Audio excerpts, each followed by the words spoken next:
नमस्कार साथियों, आप लोगों का शिक्षा विकल्प चैनल पर स्वागत है। आज का मेरा जो वीडियो होने वाला है क्लास 9th के चैप्टर नंबर 6 जो रेखा और कोण से संबंधित चैप्टर है, हम लोग उसको समझने वाले हैं।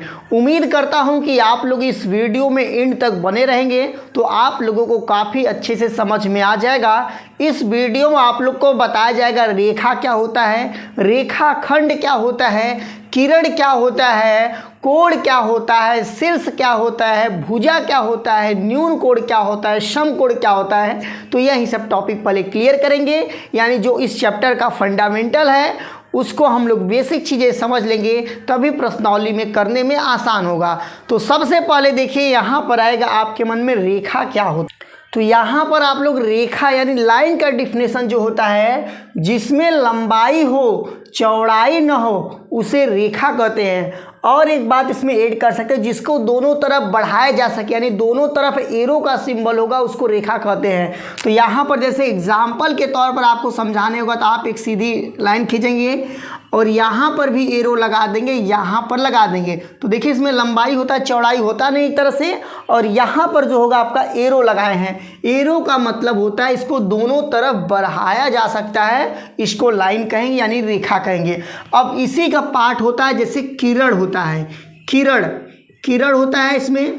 अब देखिए यहाँ पर किरण है, जो किरण होता है रेखा का वह भाग, यानी रेखा का ही भाग रहेगा, रेखा का वह भाग जिसका एक अंत बिंदु होता है। जैसे मान लीजिए आपका क्या है, रेखा है, इसी को हम काट दें, इसी को जब काट देंगे यानी ये देखो यहाँ पर एक पॉइंट लगा दिए, एक बिंदु लगा दिए और यहाँ पर एक खींच दिए, यानी देखिए कह रहा है रेखा का वह भाग जिसका एक अंत बिंदु होता है। यानी कहने का मतलब इस तरफ तुम इसको बढ़ा सकते हैं, लेकिन इसका जो इस तरफ वाला पोर्शन है ये आपका इसका अंत बिंदु है, यानी इसको कहेंगे किरण कहते हैं। जब किसी रेखा को या रेखा का वह भाग जिसको एक तरफ बढ़ाया जा सके दूसरी तरफ नहीं बढ़ाया जा सकता है उसको कहते हैं किरण कहते। यहाँ पर देखिए रेखाखंड है, जो रेखाखंड होता है रेखा का वह भाग जिसका दो अंत बिंदु होगा। यानी अभी आप लोग किरण में देखें एक अंत बिंदु है और रेखा में आपका दोनों जो साइड होगा ये आपका अंत बिंदु हो जाएगा, यानी इसको रेखा खंड कह सकते हैं। यानी रेखा का कोई खंड है, जैसे मान लीजिए यही रेखा था, इसको यहीं से हम काट दें तो यहाँ वाला जो होगा इसमें से आपका क्या निकलेगा, रेखा खंड निकलेगा, यानी रेखा का कोई पार्ट निकलेगा। यानी इसको बढ़ाया नहीं जा सकता है, ना तो इस तरफ बढ़ाया जा सकता है ना तो इस तरफ बढ़ाया जा सकता है, इसको कहते हैं रेखा खंड कहते हैं। अब हमारे मन में आएगा एंगल आएगा, कोण क्या होता है।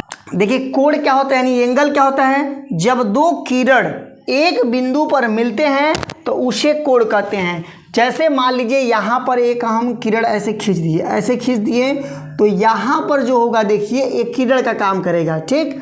यहाँ पर देखिए ये आपका क्या करेगा, किरण का काम करेगा। दो किरण हैं एक ही बिंदु पर मिला है तो इसको कहेंगे कोण कहेंगे। तो मान लीजिए इस किरण का नाम P है और इसका यहाँ का नाम है Q है, इसका नाम R है। तो यहाँ पर जब Q को आपको दर्शाना होगा तो ऐसे लिखते हैं PQR लिखेंगे, PQR लिखेंगे, यानी जहाँ का कोण मापते हैं देखो उसको बीच में ही रखते हैं। फिर यहाँ पर जैसे मान लो इसी को दूसरे रूप में लिखना है तो यहाँ पर लिख सकते हैं RQP लिख सकते हैं। लेकिन ध्यान दीजिएगा जब भी रहेगा Q देखो यहाँ बीच में है, यहाँ भी बीच में है, Q आपका जो रहेगा बीच में ही रहेगा। जहाँ का कोण मापते हैं वहाँ का जो पॉइंट होगा, वहाँ का जो बिंदु होगा वो दोनों के बीच में ही रहता है। ये सिंबल है आपका कोण का है, ये कोण का सिंबल है। ऐसे यदि कर दिया जाएगा तो वहाँ मान लिया जाता है वो एंगल। अब देखिए भुजा क्या होता है, देखिए एक तरह से यही साइड है, यही भुजा है। और शीर्ष क्या होता है, यहाँ पर जहाँ पर दोनों बिंदु मिलते हैं, यानी एक तरह से यहीं पर आपका क्या होगा, शीर्ष होगा। जहाँ पर दोनों बिंदु मिलते हैं यानी जहाँ पर कोना वोना बनता है, आपका दो किरण टकराते हैं, वहीं आपका शीर्ष होता है। इस प्रकार से आप लोग कोण भी समझ गए हैं, शीर्ष भी समझ गए हैं और भुजा भी समझ गए हैं। अब आप लोगों को समझा देते हैं कुछ और, जैसे कोण है, न्यून कोण हो गया, सम कोण हो गया, अधिक कोण हो गया। तो ये सब कोण क्या होते हैं आप लोग इसको भी समझ लीजिए। देखिए जो न्यून कोण होता है, न्यून कोण जो होता है आपका, न्यून कोण 0 अंश से अधिक, 0 अंश से अधिक और 90 अंश से छोटा होता है।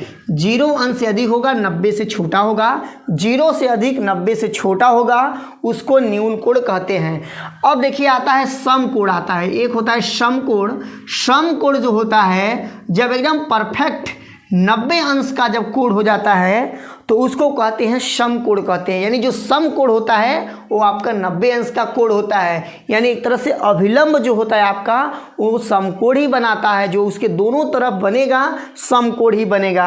अब आता है अधिक कोण आता है, अधिक कोण आता है। अब देखिए अधिक कोण का बात किया जाएगा तो 90 अंश से अधिक होगा और 180 अंश से छोटा होगा तो उसको कहते हैं अधिक कोण। अधिक कोण क्या होता है? 90 अंश से बड़ा और 180 अंश से छोटा होगा। वही आपसे पूछेगा कि सरल कोण क्या होता है, सरल कोण क्या होता है, तो आप उसको बताएंगे जो सरल कोण होता है 180 अंश को सरल कोण या इसी को ऋजु कोण भी कहते हैं। क्या कहते हैं? ऋजु कोण कहते हैं। फिर देखिए दो कोण और हैं, उसको आप लोग समझ जाइए। एक होता है कोटि पूरक होता है, कोटि पूरक होता है, कोटि पूरक। जब दो कोणों का योगफल 90 अंश होगा, जब दो कोण मिलके परफेक्ट एकदम 90 अंश का कोण बना लेंगे तो कहा जाएगा ये दोनों कोण आपस में कोटि पूरक हैं। जैसे मान लो एक हम दे दें एंगल 60 अंश और एक दे दें 30 अंश, तो दोनों का योगफल कितना होगा? 90 अंश होगा। तो आप लोग कह सकते हो एक कोटि पूरक कोण है। कैसे कोण है? कोटि पूरक हैं। एक होता है आपका संपूरक होता है। संपूरक जो होता है दिखाई यहाँ बता देते हैं। संपूरक जो कोण होता है आपका वो यही रहेगा, बट जब दो कोणों का योगफल 180 अंश हो जाएगा, दो कोण आपस में मिलकर उसको एकदम 180 अंश बना दे, ना तो 180 अंश से कम रहे ना तो 180 अंश से ज़्यादा रहेगा, तो उसको कहेंगे संपूरक कोण कहेंगे। इतना आप लोग समझ गए हैं तो इसको आप लोग नोट कर लीजिए, इसको आप लोग लर्न कर लीजिए। फिर आपसे मिलेंगे कल नेक्स्ट जो वीडियो होगा उसमें। तब तक के लिए जय हिंद, जय भारत। जो लोग भी चैनल को सब्सक्राइब नहीं किए हैं चैनल को सब्सक्राइब कर दीजिए।